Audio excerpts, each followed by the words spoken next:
At 7:10 local time, the calm surface of the Arabian Sea shattered. A single Tomahawk missile tore skyward from the deck of the USS Spruance, its booster kicking with a roar that echoed across the water.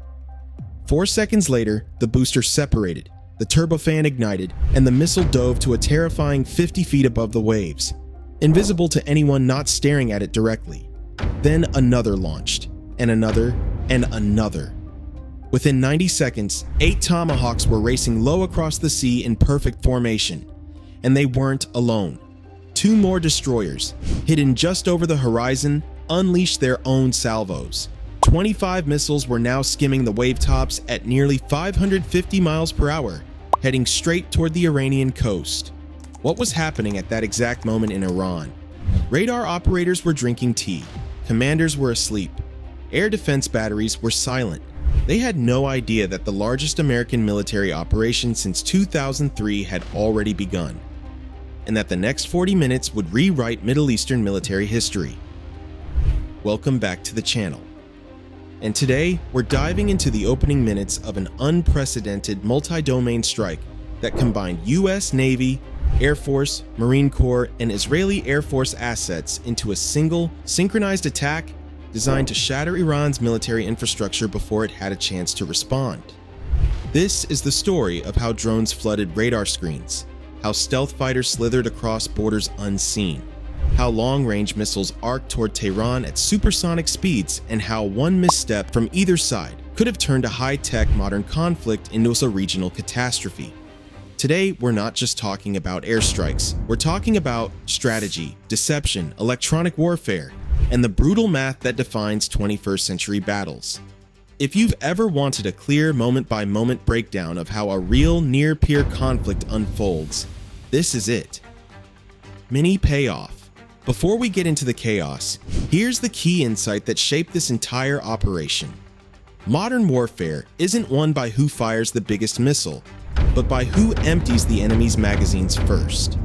Every Iranian interceptor launched at a cheap decoy drone was one less available when highly sophisticated million-dollar standoff weapons came screaming in behind them.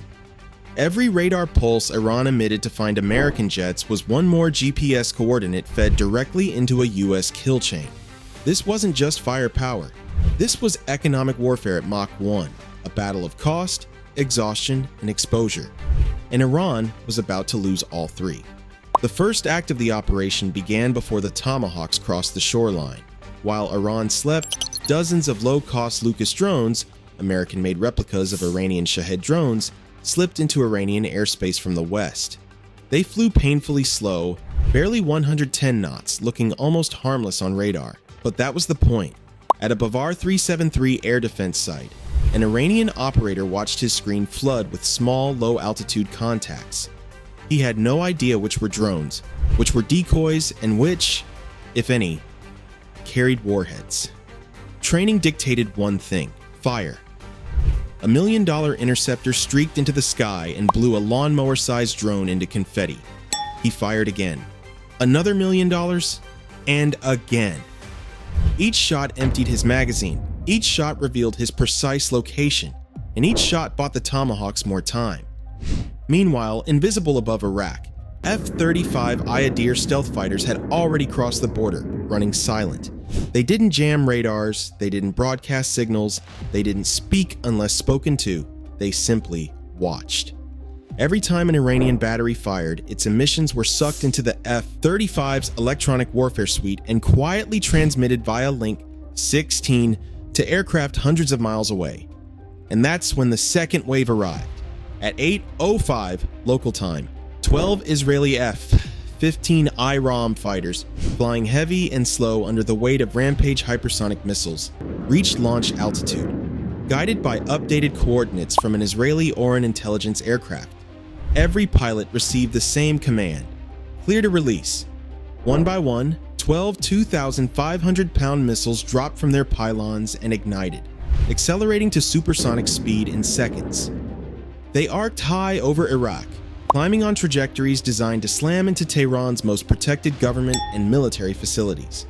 These weren't cruise missiles. These were sledgehammers. Their time to impact? Minutes. Not 40, not 30, just minutes.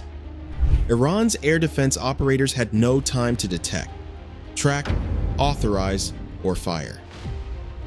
The first explosions ripped across Tehran before many commanders even understood that a war had begun. At 8:10, the rampages hit.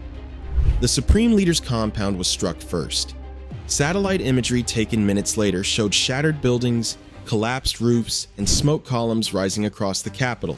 And then the F-35s arrived. No radar juggling, no cluttered screens. Their sensor fusion turned the battlefield into a single, godlike picture. Every radar, every hostile emission, every building, every surviving air defense battery, all on one display. Small diameter bombs glided silently across Tehran, dropping with surgical precision through roofs and detonating on command floors, communications hubs, and intelligence facilities. Iran's nervous system was being severed, but the operation wasn't just about Tehran. Along the southern coast, the Tomahawks finally reached their targets. IRGC naval bases were struck with brutal efficiency. Command buildings folded, fuel depots detonated, entire fast attack boat fleets, the same ones Iran had spent decades preparing for a future conflict in the Strait of Hormuz, were obliterated beneath collapsing shelters. Minutes later, the U.S. Air Force joined in. An F-15E Strike Eagle dove onto a hardened fast attack boat bunker. A 2,000-pound JDAM punched through its concrete arch and detonated inside, sending shockwaves that flattened everything within. And then the carrier air wing arrived. The USS Abraham Lincoln launched wave after wave of Super Hornets toward Chabahar, Iran's only deep water port. GBU-31S smashed submarine pens. GBU-39 small-diameter bombs took out anti-ship missile batteries on cliffs overlooking the sea. Within 1 hour, Iran's naval presence along the Gulf Coast had been all but erased. But the most dangerous part of the operation wasn't on the coast or in Tehran. It was in the mountains. While US and Israeli aircraft dismantled Iran's fixed infrastructure, Iran's mobile ballistic missile launchers, its Shahab 3s, moved into firing position. An Iranian crew could drive a launcher out of a mountain tunnel, erect it, fuel it, and fire it in under 30 minutes. And some did. Israeli drones spotted one launcher mid-setup in a valley. The missile was vertical. Fuel lines were connecting. Crews were working fast. Too fast. An F-15 crew held their fire until the perfect moment. The moment when the launcher, missile, and crew were all clustered together. Then they released a Spice Glide bomb. 12 seconds later, a fireball swallowed the valley. The launcher was gone. The missile was gone. The crew was gone. But not all launchers were caught in time. Some Iranian missiles escaped the kill chain and were now arcing toward Israeli cities. That's when the next phase kicked in. With Iranian air defenses collapsing and positions exposed, 12 F-22 Raptors, silent until now, got the green light to push deep into Iran. Their mission wasn't to dogfight, it was to listen. The F-22's ANALR-94 electronic warfare suite quietly mapped every surviving Iranian radar, every SAM battery, every hidden command node. And each time it detected a threat, it sent exact GPS coordinates back to Navy and Air Force strike aircraft waiting patiently over Iraq. When a powerful Iranian radar in the mountains finally activated its fire control mode, it sealed its fate. An EA-18G Growler jammed it instantly. An AGM-88 anti-radiation missile launched a second later. 90 seconds after a mission, the radar site ceased to exist. With the Western Corridor finally open, Israel unleashed another 30 jets targeting Iran's ballistic missile warehouses, drone depots, and hardened storage facilities. Hundreds of Iranian drones, many destined for attacks on Israel or US bases, were destroyed before they were ever launched. Simultaneously, US cyber units severed communications infrastructure. Internet connectivity in Iran fell to less than 5%. Commanders couldn't coordinate, units couldn't communicate, missiles couldn't be retargeted. A modern military without communications is not a military. It's chaos wearing a uniform. By the end of the day, Iran's naval power, major air defense nodes, ballistic missile infrastructure, drone stockpiles, and key command headquarters had all suffered catastrophic losses.